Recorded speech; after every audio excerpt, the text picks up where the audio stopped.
Good evening, everyone.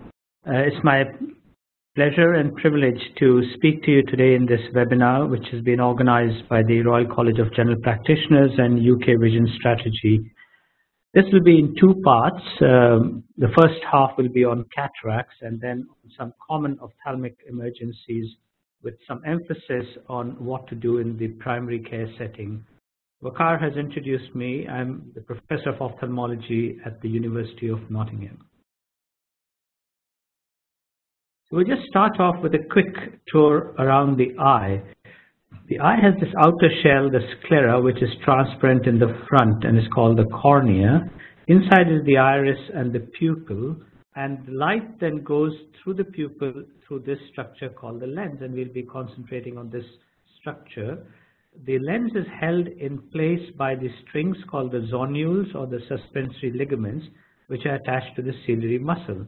The ciliary muscle is a circular muscle. When it contracts, the zonules relax and the lens becomes thicker anterior-posteriorly, and that increases the focusing power of the eye. 1/3 of the focusing is done by the lens and 2/3 by the cornea, but the cornea focusing is fixed. So when this light then is focused on the retina, you can see a sharp image, and that's transmitted to the brain. Now, if you look closely at the lens, it's a biconvex structure like this. The front wall is lined by a layer of cells called the lens epithelium, and the back wall, the cells actually become the fibers of the lens. As we grow, the fibers get more and more compacted towards the center and form this nucleus. And the nucleus is the hard bit. It's like the seed of a fruit, and the bit around it is called the cortex, which is a fleshy bit of the fruit. And then there's this capsule, and the capsule is in the form of a bag. And remember from the previous image, this bag is attached to the ciliary muscle by a number of strings going from above, below, in fact, all 360 degrees. Now, if you look at cataract, by definition, it is any opacification of the lens.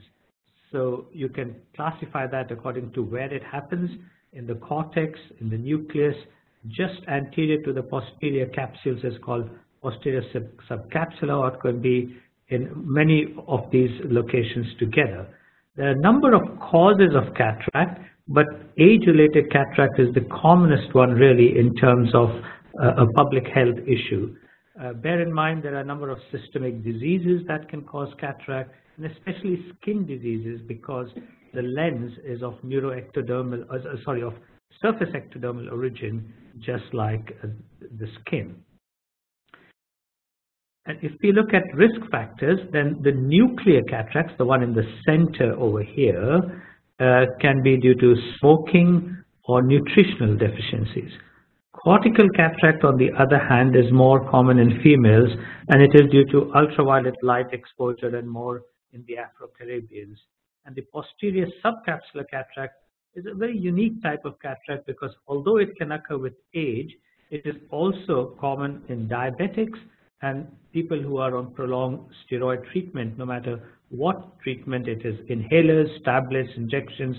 It's a cumulative dose effect which eventually will lead to cataract in this location.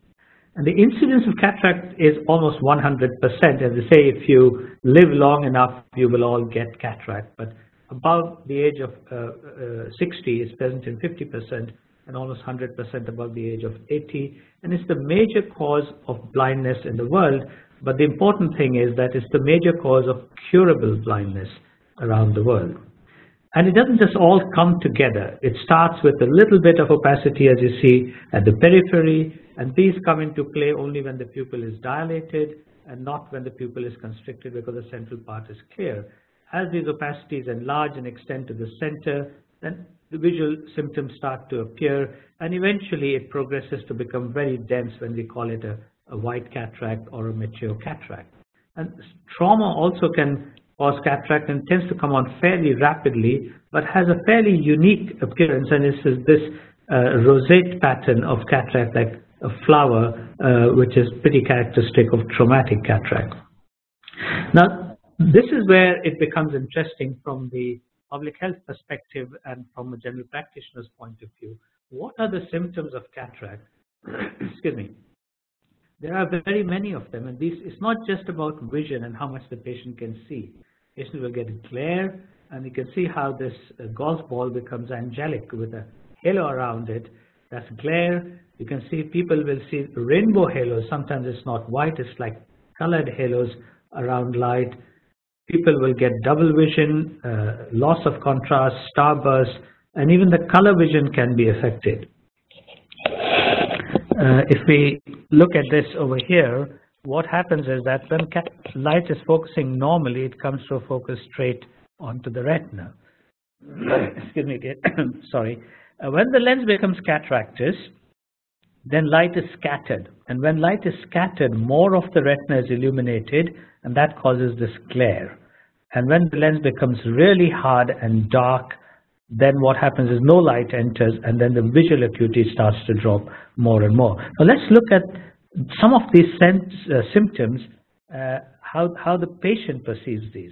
So this is what loss of contrast means. You can see how the normal image and the loss of contrast, that can be quite disturbing to some patients.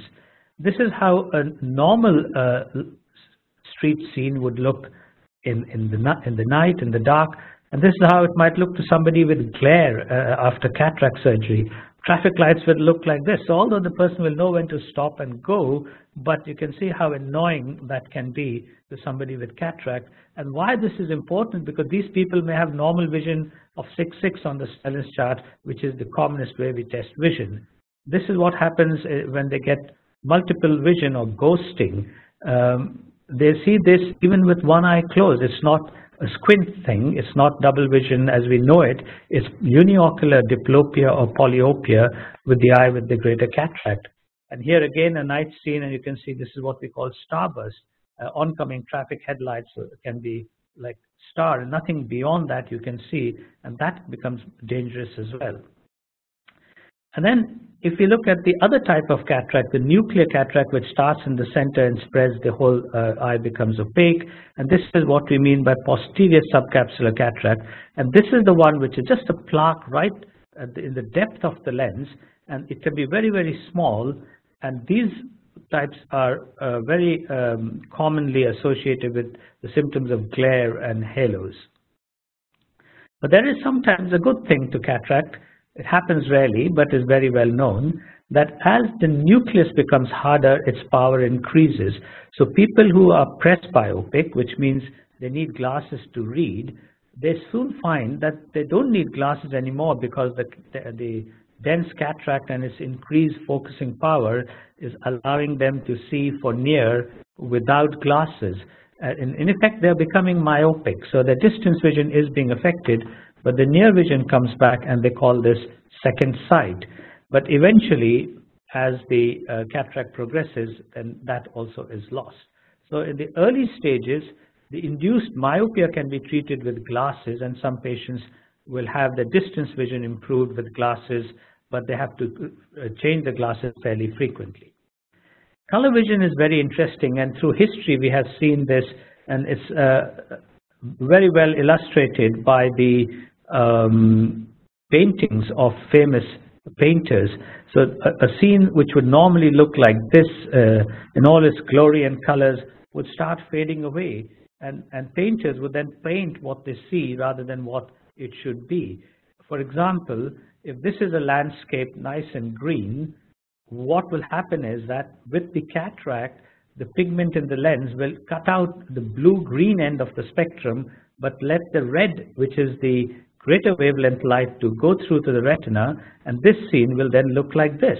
And if they're painting this, they will use a lot more red instead of green in their paintings, and it will tell us that this painter had a cataract. And that is what everybody experiences even these days. You don't just have to be a painter to experience these symptoms. So it's a very interesting feature of cataracts. And then, of course, when the vision starts to drop, everything gets very, very blurred, and eventually, on the Stellen's chart, you will see they will not be seeing all the lines, and then treatment is indicated. The definitive treatment for cataract, therefore, is extraction of that lens and replacing it with a prosthetic lens of a focusing power that has been calculated before the surgery is done. And like I said before, in some cases, spectacles might help to treat the induced myopia, or in rare cases, hypermetropia, but that's only for a limited period of time. And even if it does help, they have to change it fairly frequently. Now, the earliest treatment for cataract was by Sushruta. It's an ancient Indian surgeon. It's about 800 BC. And the treatment was that you just push the lens behind into the vitreous cavity. And I joke on this scene because my wife's an anesthetist.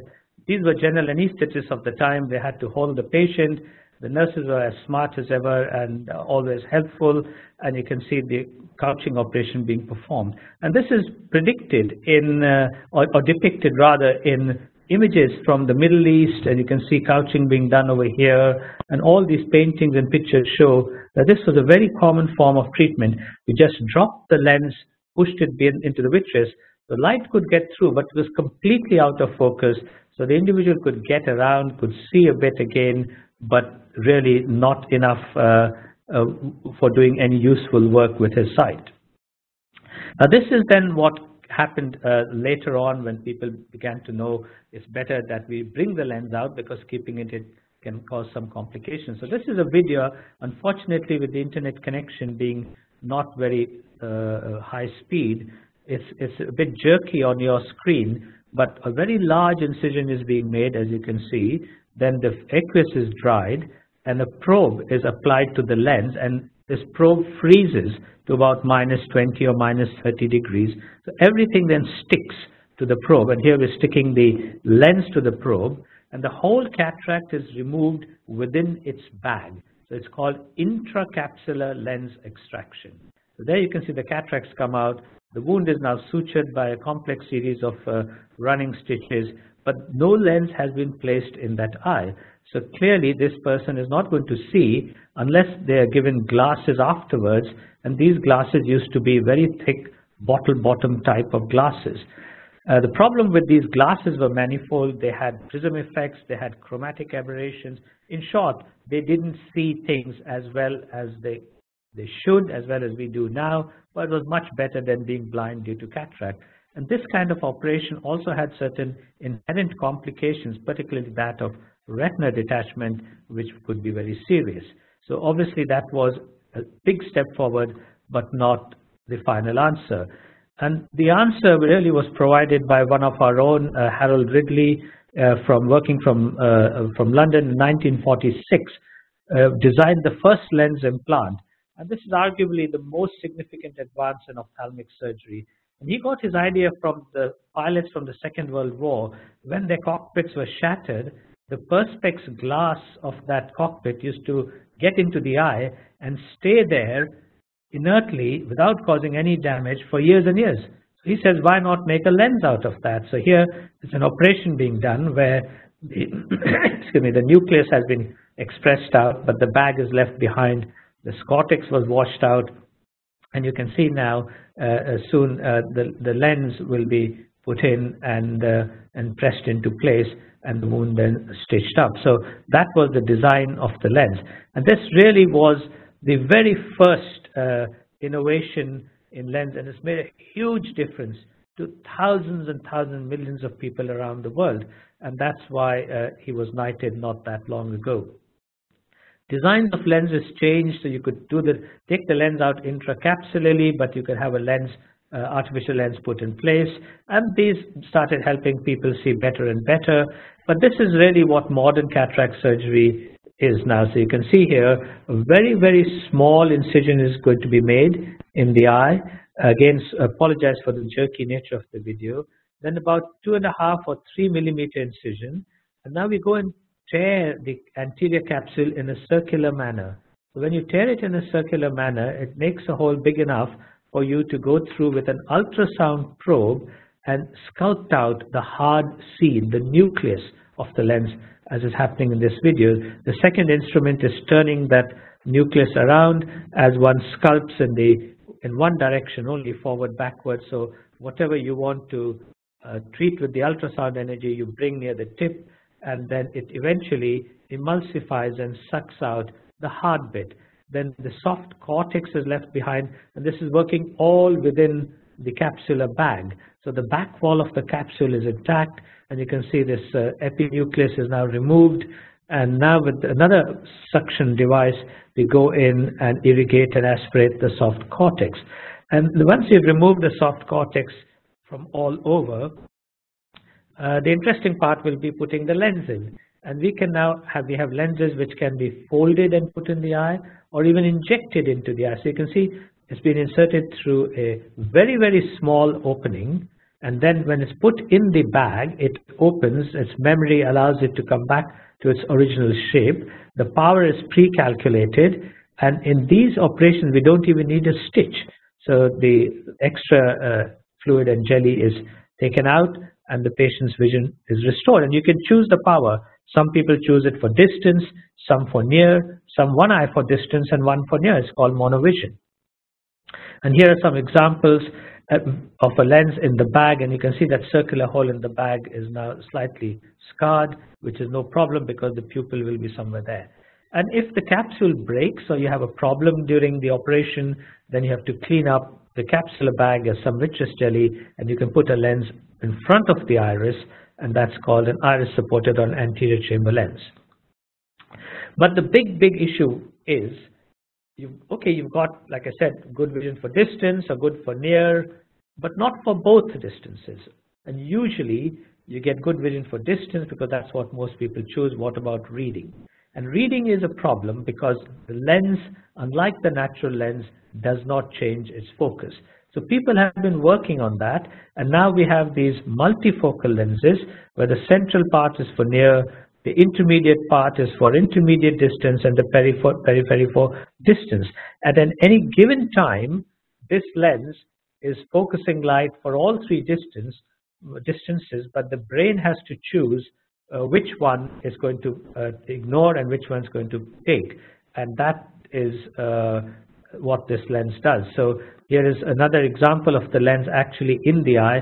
This one has multiple rings, so it covers a greater number of distances. But these patients have their own problems in they have glare, and some of them they can't adapt to these multiple images, and they want the lens out. So it's still a work in progress. And people try to overcome that by making lenses that would change focus like a camera lens. So instead of becoming thicker, it would move front and back. And this lens has a hinge, so when we put it in the bag, as is being done here, when the patient's ciliary muscle constricts, the lens will move forward and backward and allow the patient to focus. And these have had limited success. They are not perfect, but they are a good attempt in solving this problem of near vision.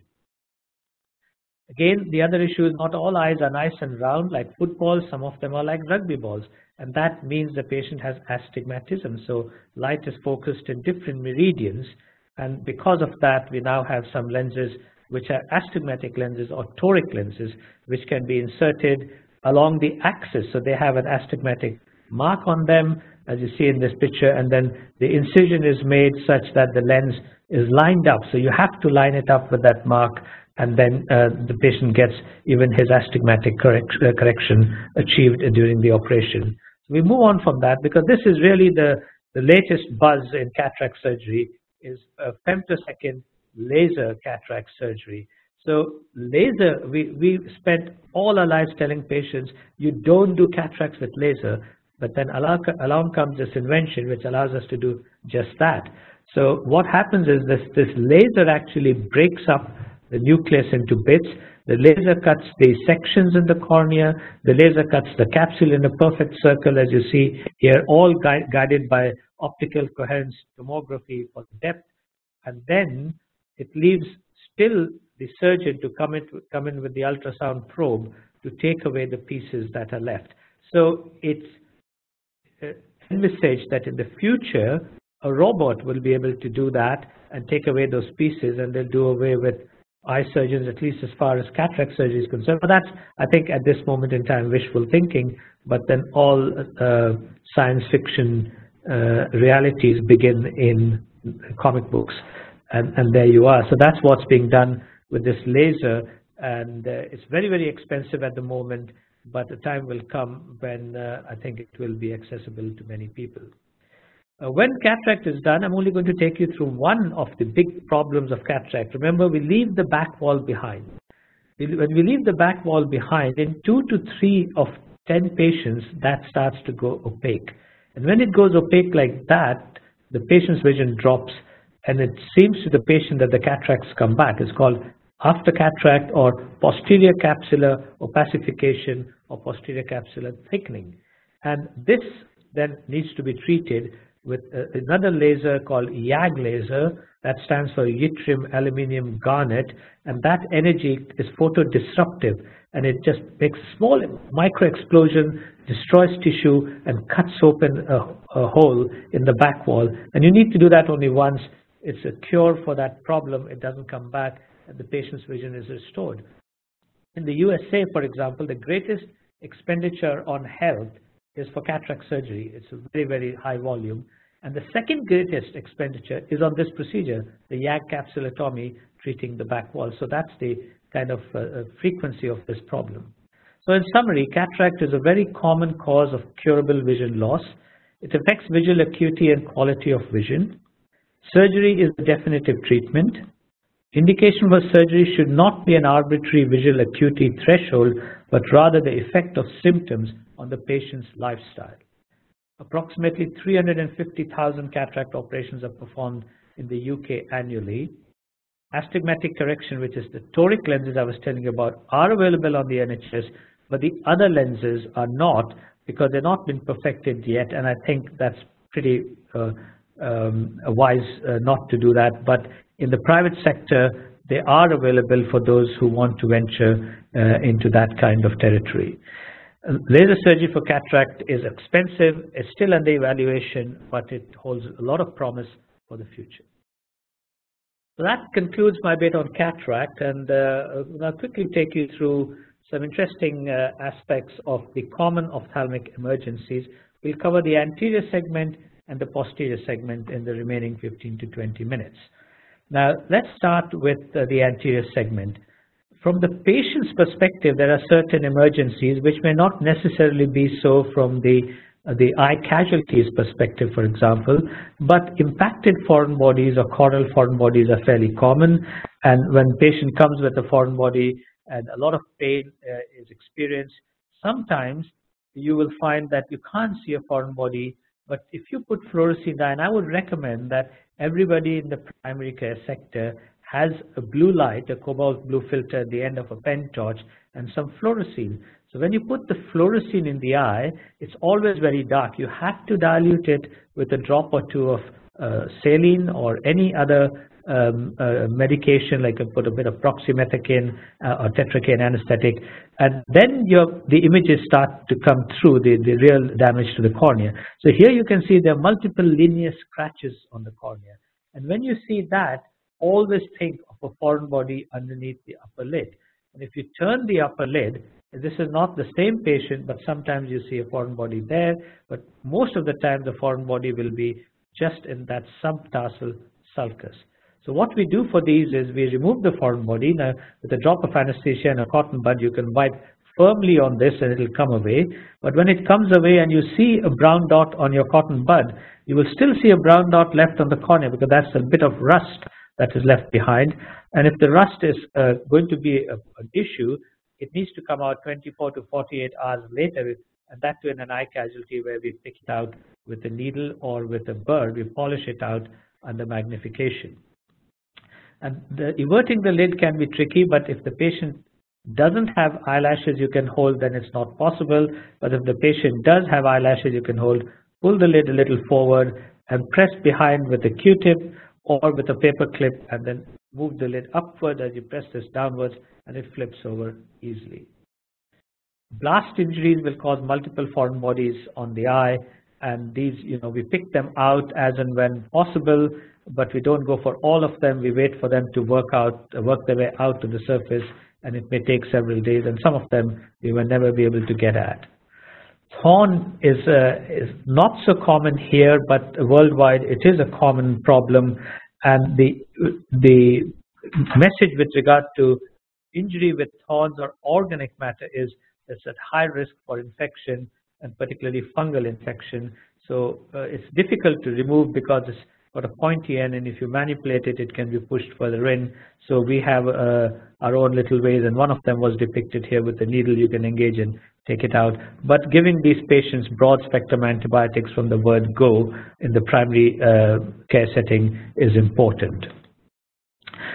Some foreign bodies that are impacted on the cornea can be deceiving, and if you pull it out, and you might be able to sometimes remove a foreign body, and then you put your fluorescein like we did over here, and there was a foreign body at the edge, and you will find that the fluorescein will leak out, and that leaking the aqueous is leaking out, and when the aqueous mixes with the fluorescein that you have put in, it lights up green under the blue light, and it tells you there is a leaking wound or a leaking edge to the eye, and that's called the sidal sign. So if the sidal sign is positive, it means there's a leak in the eye, and obviously the eye is open, therefore it needs more aggressive management or specialist management in terms of making sure the leak is closed and there's enough antibiotic cover so that there is no infection going in the eye. Here's another example of an injury, and you can see the trajectory of that injury going deeper in and the leak with the fluorescein. Abrasions are very common. People walk in with very painful eyes, and you put the fluorescein, and the outline of the abrasion is very easily seen. And you can, here again, the thing is put an antibiotic drop, and nothing works better than patching the eye. So close the eye and put two pads, one folded to fill the space between the orbital rim and the eyeball, and the other on that, and tape it shut. Nothing can be worse than putting a patch on an open eye. It's going to compound the problem. Put a lot of ointment in the eye, close the eye, an antibiotic ointment like chloramphenicol, and then patch it. And 24 hours of patching or 48 hours of patching usually helps. The pain is most severe in the first 24 hours usually. After that, there's a dramatic drop in the pain, even though the abrasion is not fully healed, and it can take up to 4 days to heal completely. Here's another one. The patient had an injury, and this was a blunt injury, and you can see the fluorescein tells you a lot of loose epithelium still around. And here's another abrasion. When there is a laceration and the globe is open, and you put your fluorescein and you can see that there is a leakage, then it is serious because there's a large tear, and these need to be repaired immediately. Sometimes a bit of iris might be sticking through because risk of infection and endophthalmitis is high. Chemical injuries are fortunately not that common, but they are very, very serious, and we've had all kinds of problems in the initial management of these. And there are two things I want to, because here's examples of chemical injury that are less severe, because this is almost like an abrasion because the limbus is intact. Here the limbus is involved. Here all the limbus is involved, and worse can be when there's so much ischemia and blanching of the sclera. All the vessels are gone with a serious chemical injury. But from the primary care perspective, what is really important is that copious irrigation of the eye should be done. So that is one. It can be with BSS, it can be with water, it can be with ringers, whatever solution is available, preferably sterile. If it's not sterile, then clean water will be just as good. An important thing I want to mention is use anesthetic drops. People are always given the impression anesthetic drops do not allow the surface to heal well, they delay epithelial healing, they cause melting and so forth. That's true, but that's with prolonged use of anesthetic drops. And in these situations, the patient will not let you touch the eye or not let you irrigate the inside of the eye or open the eye unless you have taken the pain away with an anesthetic drop. So please do use profusely anesthetic drops, numb the eye, and then start washing the open eye. We have had nurses sitting there, the patient's eyes squeezed shut, and they're pouring this water from a drip on the closed lids, which is a complete waste of time. And then, of course, you refer the patient to the eye casualty.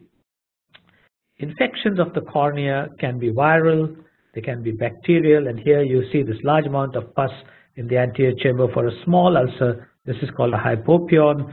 They can be fungal, they can be parasitic, which acanthamoeba is very common amongst the parasitic infections. Itself, fortunately, is not that common. bacteria are the commonest. And nowadays we are getting some exotic infections with atypical mycobacteria, actinomycosis, etc. So a range of organisms can cause infection of the cornea. But there are two messages. If you see large central ulcers, location-wise, and you can see here there's a little bit of pus there, so the hypopyon is there. And when they're in different stages of healing, they might come to you in different stages. The epithelial defect might not be that large, or it might be smaller, but the abscess is still large. But this is what you look at. If it is centrally located, if it is more than 3 millimeter in any location, if you think that the stroma is very mushy and is falling or is melting, that's difficult to tell. If it is an infection in a patient who's had a cornea transplant, or if it is an infection in somebody who wears contact lenses, and if you see that pus, then it is a sight-threatening infection. Treat it as an emergency with immediate referral. If, on the other hand, it's a small peripheral ulcer, as you see over here, with equal amount of redness and discharge, these heal very rapidly, respond well. So less than 3 millimeter in size, located in the periphery, and there is no anterior chamber activity. That's just to complete the list. You won't be able to tell with a torchlight whether there is anterior chamber activity or not. But a peripheral location, small ulcer, yes, you can give the patient antibiotics and they can attend the casualty the next day. Now here we're going to a slight digression from the emergencies to look at some clinical presentations which are very important in understanding some of these emergencies. So a red eye is an acute eye condition. So if the patient comes to you with a red eye, try and ascertain, is it localized or is it generalized? So this kind of congestion is called conjunctival congestion. As against this type where the redness is primarily associated or primarily distributed around the cornea. This is called circumcorneal or ciliary congestion where the periphery appears white. And then the other kind of red eye you might get is with hemorrhage. Very common, very dramatic, alarms the patient, but mostly innocuous. When you can see the entirety of the hemorrhage, the posterior border is visible. If you see an extensive hemorrhage like that, it could still be as innocuous as this, more common in people who are on blood thinners, aspirin, clopidogrel, warfarin, etc. But this can be also secondary to trauma.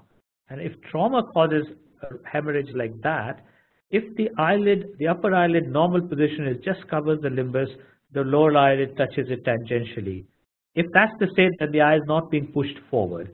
If the pupil is reacting, that means there's no compression on the nerve behind. But if that is the case, then one has to send this patient for immediate decompression. So that's the importance of this kind of redness compared to those three kinds. Now, keeping those in mind, we'll come back to that in a couple of slides.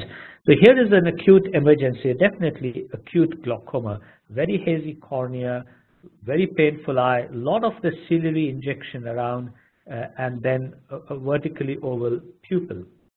So you can see that the patient will have sudden loss of vision, the red eye, a fixed pupil which is dilated. The eye feels very hard if you just palpate the eye, and it can occur in both eyes. So it is important that we prophylactically do something like a peripheral iridectomy, making a hole there to the other eye.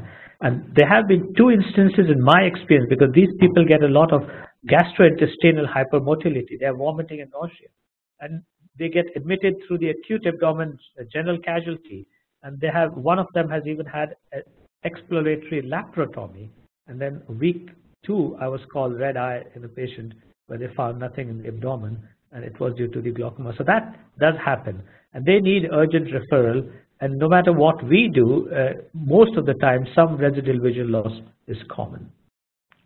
Iridocyclitis is another condition. It's not that much of an emergency, but I mention it here because, like acute glaucoma, here too there is this circumcorneal congestion, and you can get keratic precipitates. They're difficult to see with the naked eye, but the pupil sticks to the lens, and when you put a dilating drop, you get this petal-like appearance. And here what you see, the rule of thumb is, if the disease causes the pupil to constrict, treatment involves dilation of the pupil, as is in the case of corneal ulcers and iritis, and that's what's been done here. And if the disease causes the pupil to dilate, the treatment is constrict the pupil, as in acute glaucoma. The previous slide, we would always constrict the pupil and then do other things as well. So this is a very useful little table here. You look at just 5 things. So conjunctivitis, red eyes, acute red eye, keratitis, uveitis, and glaucoma. Vision will be normal in conjunctivitis. It's impaired in these 2, keratitis, uveitis, but very poor in acute glaucoma. The redness, the congestion is conjunctival in conjunctivitis. It is circumcorneal or ciliary in all the other 3. So if you see predominantly ciliary injection, it means this patient has got a sight-threatening condition and needs referral. If you see conjunctival injection, is likely not to be sight-threatening and you can consider treating. The pupil response is very helpful. In conjunctivitis, it will be normal. In keratitis and uveitis, the pupil will be constricted. In acute glaucoma, it will be dilated. So it tells you some clue as to which of these it might be. There's no discharge with acute glaucoma and with uveitis, but there is with keratitis and conjunctivitis. And the pain is discomfort here to very severe pain in acute glaucoma. So we just finish off with 1 or 2 conditions at the back of the eye. So this is what a normal fundus looks like. The macula is this area between the vascular arcades. The darker ones are the veins and the lighter ones are the arteries. That's the optic nerve, either the optic disc. And you can see most of this with your direct ophthalmoscope, but not all at one time. You would see only this much, maybe that much, maybe only the disc. So that's about the field of vision you will get. So it's not easy to get a full, a complete picture. But retina detachment is important. So if a patient comes to you with flashing lights or floaters, what it means is the vitreous is separating from the retina, and if a bit is still attached, it is pulling on the retina and causing the flashing light sensation. Vitreous collapses in the cavity and the condensed fibers cause this sensation of floaters, and when the retina starts to detach, you see like a shadow or a curtain coming across the eye. And what we are certain is that if the macula is on, it's an emergency, because the visual acuity is always better end result after the operation if you treat it before the macula comes off. But if the macula is off, i.e. the vision is already poor when the patient comes, then it's not that much of an emergency in treatment. Optic nerve problems, again, painless sudden loss of vision, very important. If you see a congested disc with an afferent pupil defect and it's pale compared to one like this, which is very pink, this is more like anterior ischemic optic neuropathy. This is more like papilledema. So in papilledema, you will not get an afferent pupil defect in the early stages. So if you get an afferent pupil defect, think of optic neuritis, think of arthritic or non-arthritic anterior ischemic optic neuropathy. And obviously, if you do the ESR and the CRP and you find that is high and there's temporal artery tenderness, jaw claudication and so forth, then clearly this is an emergency from more points of view than just the ophthalmic point of view. Central retinal artery occlusion can also be due to giant cell arteritis or embolization or a thrombus, and here you can get this cherry red spot. The whole ganglion cells are ischemic and there's cloudy degeneration, so they go opaque, and the macular fovea shines through as a cherry red spot. But you can also get this cattle trucking, the fragmentation of, and you can see this better with the direct ophthalmoscope. And if you see stagnant blood like that, that means there is a central retinal artery occlusion. And this patient can lose their vision profoundly. So if you suspect that, ocular massage helps. Anything that will lower the pressure of the eye and dislodge the clot from a central location to a more peripheral location. So if they ask to breathe in and out of a plastic bag, increased CO2 in the blood will cause vasodilation and help. And when they come to us, we sometimes do a paracentesis and drain some aqueous, produce a sudden drop in pressure that causes vasodilation. Patients may come to you with very swollen red eyes like that, and you try to open the eyes, very difficult. The eye movements are not possible, and the patient's got fever and lethargic, and the pupil is dilated, means there is compression, and that's a very serious condition, this orbital cellulitis due to hematogenous spread, but most commonly in children due to sinusitis. So anybody with sinusitis comes with a swollen red eye, immediately think of orbital cellulitis, and they need really serious antibiotic and even surgical drainage of the abscess, which we would do, or the MaxVac people would help us, because they can go on to get meningitis, cavernous sinus thrombosis, blindness, and even death. And to finish off, we've got, I think, just this last one or maybe one more, sudden onset of double vision. Now, this is not the kind of double vision we talked about with cataract. This is a third nerve paralysis, the ptosis, the eye is pointing down and out because the superior oblique is still working, which is the fourth cranial nerve. So that moves the eye down. The lateral rectus is still working, sixth cranial nerve, the eye is out. There is ptosis, but the pupil is spared. And usually happens in the older people.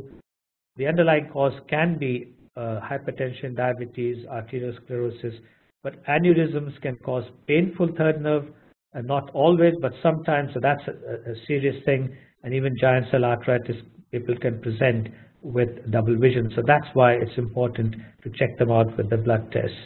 And if it is due to one of these causes, the diabetes, hypertension, etc., there's usually spontaneous recovery. And I just put this in as the last slide.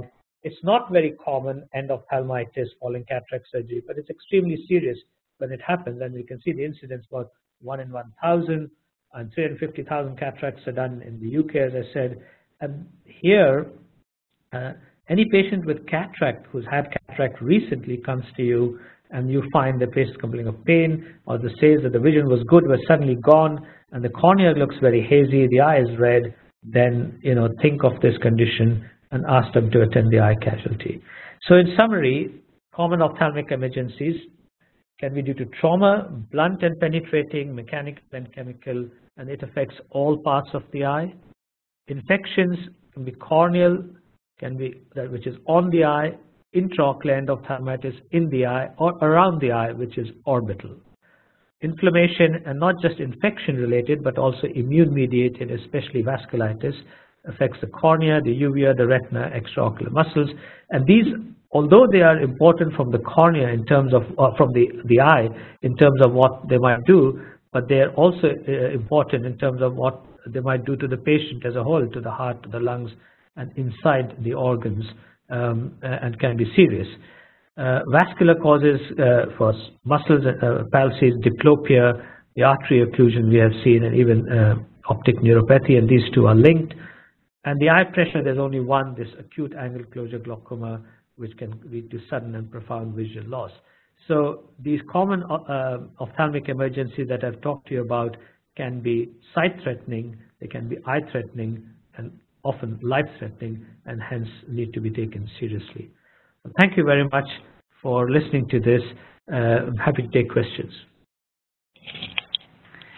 Thank you very much indeed, Harminder. These were two absolutely excellent presentations. I really enjoyed them, and I got a lot out of them. Thank you so much once again, Harminder. So now we've got a section on an interactive section in respect of questions and answers. Harminder's with us for the next 15 minutes, and he's agreed to take questions from us. Please type in your questions in the box on the right-hand side of the screen, and we'll do our best to answer as many of these questions as possible. So as you're doing that, there are questions coming in as we speak, but if I may start off by asking Harminder one of my questions, which is that where patients have had a straightforward cataract operation, these patients are often discharged and they're given some drops to use post-operatively. Sometimes we get a bit confused as to how often these patients should be using these drops and for how long. Would you be able to give us some guidance on that, please, Harminder? Essentially, we give them two kinds of drops after cataract surgery. One is an antibiotic, which is prophylactic, and one is a steroid to prevent any surgery-induced inflammation or to deal with it, because there will be some. Different people have different regimes and different choices of these drops. In Nottingham, we give them one called Maxitrol. It's a combination of an antibiotic and a steroid. Personally, I prefer dexamethasone drops with chloramphenicol ointment, so that if they're separate, then you can adjust the dose of one irrespective of the other, because usually it's the steroid that you want to go up and down with. We tend to give them this for 3 to 4 weeks. So we'll give them the antibiotic cover and the steroid for 3 weeks or 4 weeks. My personal preference is 4 weeks. Many parts of the world only give it for 2 weeks. But this is largely because that's what I was brought up with. And the inflammation, particularly the steroids, if you give them for 4 weeks, then it's useful. Few of your patients may get glaucoma because of the steroids, but generally it doesn't come up in 4 weeks. And if you stop the steroid of 4 weeks, it will reverse. Thank you very much for that, Harminder. That's a very useful clarification. So now we've got a question from one of our attendees at the webinar, and they're asking whether in a contact lens user, when this patient or these patients get conjunctivitis, should a GP treat this conjunctivitis themselves, or should the GP refer these patients in? Yes, thank you for that question. It's a very important question because there are a huge number of contact lens wearers, and I think if you are sure that the cornea is not affected, so you could look at the cornea, and if you don't see a white spot anywhere, and you could put fluorescein and it's not staining, then yes, you can treat. And I think the first step in treatment is to tell the patient not to wear the contact lens, and preferably if it's a soft lens to throw it away, because if there's infection and bacteria, then you don't want to use the lens unless it goes through a rigorous sterilization process again. But for the rigid contact lens wearer, they discontinue it, and you can treat them with antibiotics.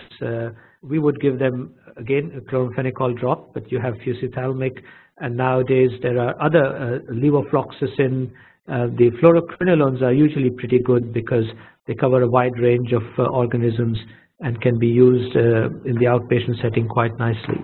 So yeah, I would recommend that you treat them, and if you find they're not responding within a day or two of your treatment, then you would consider referring. Thank you very much for that, Harminder. Now, we've got a request from one of our attendees asking you to go over scleritis and episcleritis and how this differs from other forms of red eye. So if you can recap scleritis and episcleritis. The second part of this question from the attendee is, what measures can be taken in primary care to manage these conditions? So if you remember the images I showed you, where I showed you localized congestion and generalized congestion. Now, the localized one was episcleritis. Episcleritis is inflammation of the tissue just underneath the conjunctiva and above the sclera, as the name suggests. Now, worldwide, allergy to tuberculous protein is the commonest cause of episcleritis, but we see it again in patients who had herpes zoster disease, and also in patients with the connective tissue disorders. We see episcleritis. So a localized patch, which may be raised or not, of redness with some irritation of foreign body sensation in the eye. Episcleritis can be treated with non-steroidal anti-inflammatory eye drops or tablets, and these are in the form of Voltarol. You can buy them, prescribe them, and they are readily available. You can use steroid drops, and they tend to treat them equally effectively and quickly. The thing about episcleritis is if it becomes recurrent, then one would probably want to start investigations for some underlying rheumatoid disease. Now, coming to scleritis, it's a completely different kettle of fish, because if you get scleritis, it can be anterior, it can be posterior. It's extremely painful, and it's very, very deep down in the sclera. So the patient's redness will not be bright red like an episcleritis, but a dusky, dull red. And like I said, pain will be a feature. And these need very aggressive treatment, and we would again give them systemic non-steroidal anti-inflammatory drugs or steroids, and certainly investigate these patients for underlying diseases and inflammatory cell markers or inflammatory markers. Posterior scleritis can cause quite a bit of edema of the overlying choroid and retina, and fluid, and even macular edema, and affect vision. So scleritis is serious, very painful, and you might find if there is an associated connective tissue disorder, you need to involve the rheumatologist in the management And if there is a connective tissue disorder, that might be, for example, vagus, then they need to get systemic immunosuppression as well. So that becomes a very, very specialized approach to the management and a team approach. Great. Once again, thank you, Harminder. Now, we've got a question in respect of a painful eye. And the question is, when seeing a patient with a painful eye, such as through a foreign body or such as through keratitis, which local anesthetic drops should be used? And the second part of this question is, are there any contraindications to the use of these local anesthetic drops? Well, the irony in ophthalmology is that the most painful, if you like the word, or most stinging drops are local anesthetics. Proximethicane is the least. It stings the least and patients prefer it most. So for examination purposes, if you use proximethicane, that would be fine because it may not give you the same kind of anesthesia as you would want for an intervention on the eye. So if you're going to perform surgery like cataract on the topical, then proximethicane may not be the best. But you can use, the short answer, any anesthetic that you have, and there is no contraindication because if to get a proper examination of the eye, you will have to alleviate the patient's pain, and only then will the patients open. Sometimes they have a blepharospasm, which means a reflex constriction of the orbicularis muscle, and they won't open the eye unless you get an anesthetic drop in. So any anesthetic that you have, but another word of caution is if you have children, then proximethicane is best, but don't put it yourself because it stings so much, the anesthetic drop, the child will hate you for it. So you get your nurse or some assistant to put it, and then he's still your friend because now the pain's gone and you probably helped him and he'll open the eye for you. Great. Thank you very much, Harminder. One final question because of time pressures. It's related to drops again. One of our colleagues has written in to say that in respect of dilating drops, local anesthetic drops and fluorescein drops, these are not routinely available in general practice surgeries, and this particular attendee tends to refer patients to the eye casualty. The question is, should this attendee be doing anything different, do you think? I think there's nothing stopping anyone from keeping fluorescein, anesthetic and dilating drops. A huge sector of our primary ophthalmic care is the optometrists, and they have all these drops, and if you have one close by, they might be able to help. Eye casualties are under immense pressure for, as you know, for various reasons, and many of them around the country have closed down. So those that are there are under increasing pressure. So whatever can be managed in the community is always welcome. So the use of fluorescein and the use of anesthetic drop, there should be no medical reason for that. Now, the worry with dilating drops has always been, oh, it's going to make the patient, get an acute attack of glaucoma and all that. So it is a worry, and I think we did write a detailed article about this in the Pulse magazine a while ago, where you can and cannot use. Now, for example, if the patient's already had a cataract operation, you can't really induce acute angle closure glaucoma in that patient. If the patient, most of the times, you will be okay using something like tropicamide to dilate the pupil. The incidence of precipitating an angle closure attack is so rare, and if you see the patient is really elderly, has a history of glaucoma and this is acute glaucoma, not chronic glaucoma, then you may want to think twice. But in the majority of instances, you will be okay to dilate, even I would suggest, in your setting. Thank you once again, Harminder. Well, we are now sadly at the end of our time. I would like to thank everyone for attending today's webinar, and I'd like to make particularly heartfelt thanks to my colleague Harminder for speaking today, and also thanks to the Royal College of General Practitioners, to the UK Vision Strategy, and to Simply Health for helping to organise and supporting this webinar. You will be sent a feedback form after the event, and we will be grateful if you could fill this in Any feedback that you provide will be very helpful to us.